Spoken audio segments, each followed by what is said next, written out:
Before water generates steam, it must register 212 degrees of heat. 200 degrees will not do it. 210 will not do it. The water must boil before it will generate enough steam to move an engine, to run a train. Lukewarm water will not run anything. A great many people are trying to move their life trains with lukewarm water, or water that's almost boiling, and they are wondering why they are stalled, why they cannot get ahead. They are trying to run a boiler with 200 or 210 degrees of heat, and they cannot understand why they do not get anywhere. Lukewarmness in his work stands in the same relation to a man's achievement as lukewarm water does to the locomotive boiler. No man can hope to accomplish anything great in this world until he throws his whole soul, flings the force of his whole life into it. In Philip Brooks's talks to young people, he used to urge them to be something with all their might. It is not enough simply to have a desire to be something. There is but one way to accomplish it, and that is, to strive to be somebody with all the concentrated energy we can muster. Any kind of human being can wish for a thing, can desire it, but only strong, vigorous minds with great purposes can do things. There is an infinite distance between the wishers and the doers. A mere desire is lukewarm water, which never will take a train to its destination. The purpose must boil, must be made into live steam to do the work. Who would ever have heard of Theodore Roosevelt outside his immediate community if he had only half committed himself to what he had undertaken, if he had brought only a part of himself to his task? The great secret of his career has been that he has flung his whole life, not a part of it, with all the determination and energy and power he could muster, into everything he has undertaken. No dilly-dallying, no faint-hearted efforts, no lukewarm purpose for him. Every life of power must have a great master purpose which takes precedence of all other motives, a supreme principle which is so commanding and so imperative in its demands for recognition and exercise that there can be no mistaking its call. Without this the water of energy will never reach the boiling point. The life train will not get anywhere. The man with a vigorous purpose is a positive, constructive, creative force.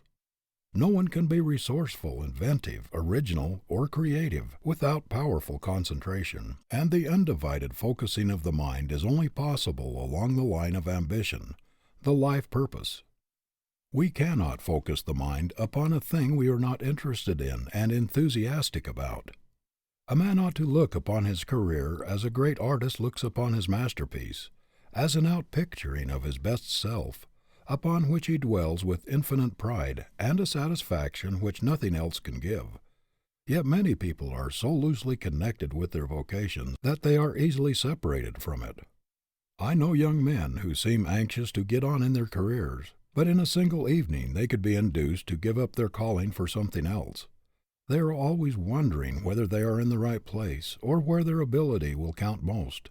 They lose heart when they strike obstacles, or they become discouraged when they hear of someone else who has made a success in some other line, and wonder if they had not better try something in the same line.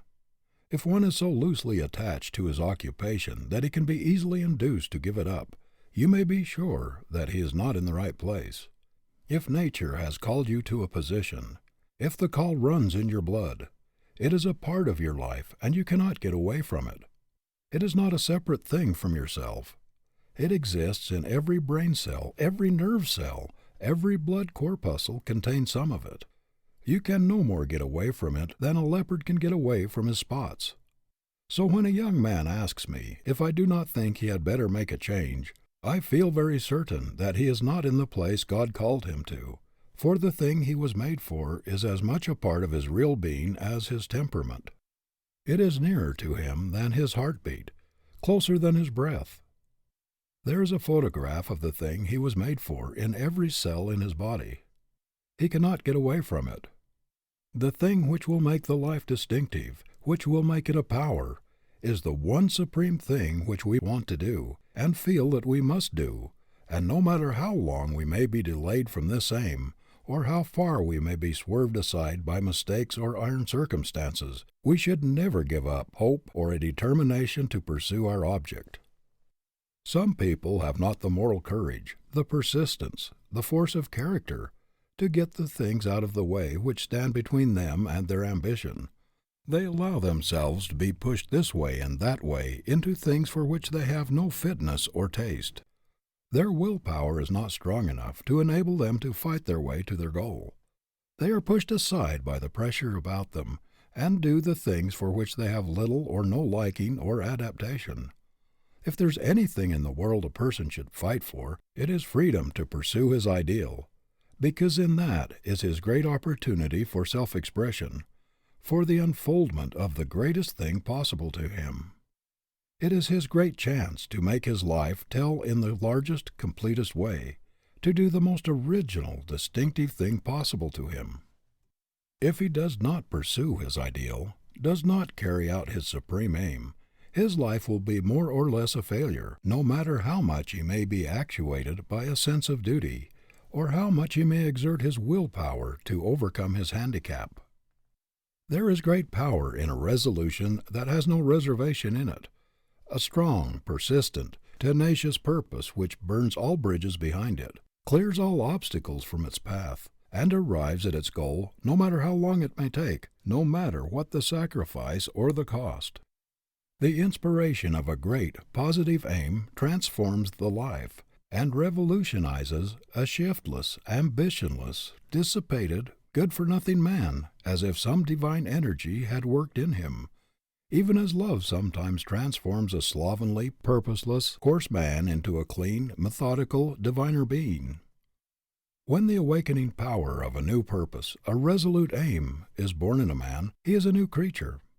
He sees everything in a new light, the doubts, the fears, the apathy, the vicious temptations which dogged his steps but yesterday, the stagnation which had blighted his past life, all vanish as if by magic. They are dispelled by the breath of a new purpose. Beauty and system take the place of unsightliness and confusion. Order reigns in the place of anarchy. All his slumbering faculties awaken to activity. The effect of this new ambition is like the clarifying change made by a waterway in a stagnant, swampy district. The water clarifies as soon as it begins to move, to do something. Flowers spring up in place of poisonous weeds, and vegetation, beauty, birds and song make joyous the once miasmic atmosphere. Chemists tell us that when a compound is broken up and an atom is released from the attraction of other atoms, it takes on a new energy and immediately seeks combination with another free atom. But the longer it remains alone, the weaker it becomes. It seems to lose much of its vitality and power of attraction when idle. When the atom is first freed from the grasp of its fellows, it is called nascent, newborn. It is then that it has its maximum of gripping power, and if it finds a free atom immediately after it is released, it will unite with it with greater vigor than ever. The power seems to go out of it if it delays its union with another atom. Mythology tells us that Minerva, the goddess of wisdom, sprang complete, full-orbed, full-grown from Jupiter's brain. Man's highest conception, his most effective thought, most inventive and resourceful ideas, and grandest visions spring full-orbed, complete, with their maximum of power, spontaneously from the brain. Men who postpone their visions, who delay the execution of their ideas, who bottle up their thoughts to be used at a more convenient time, are always weaklings. The forceful, vigorous, effective men are those who execute their ideas while they are full of enthusiasm of inspiration.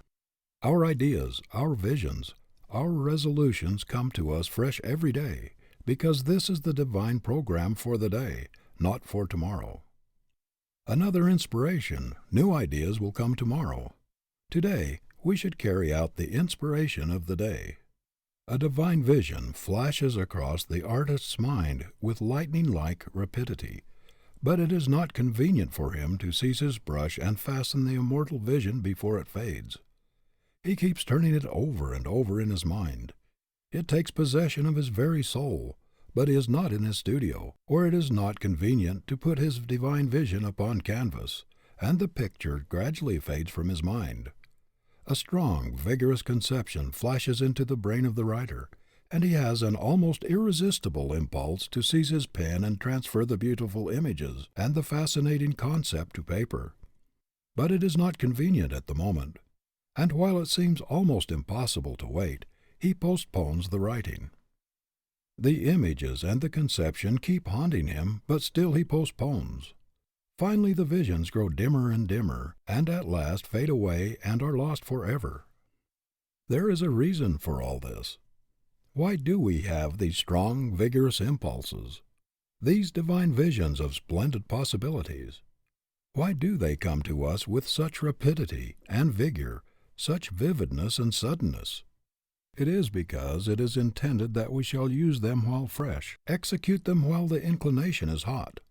Our ideas, our visions are like manna of the wilderness, which the Israelites were obliged to gather fresh every day. If they undertook to hoard it, it became stale, the nourishment evaporated, the life went out of it. They could not use old manna.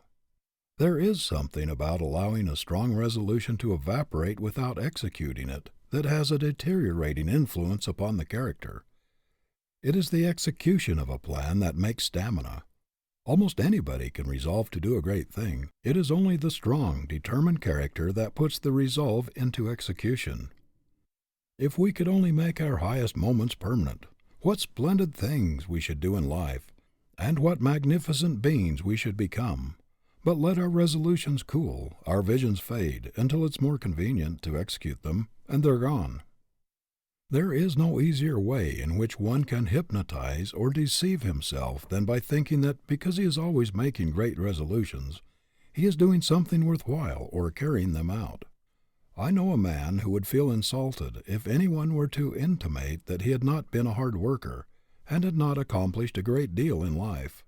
And yet, although he is an able man, his whole life has been spent in jumping out of one thing into another so quickly that one could scarcely see the change.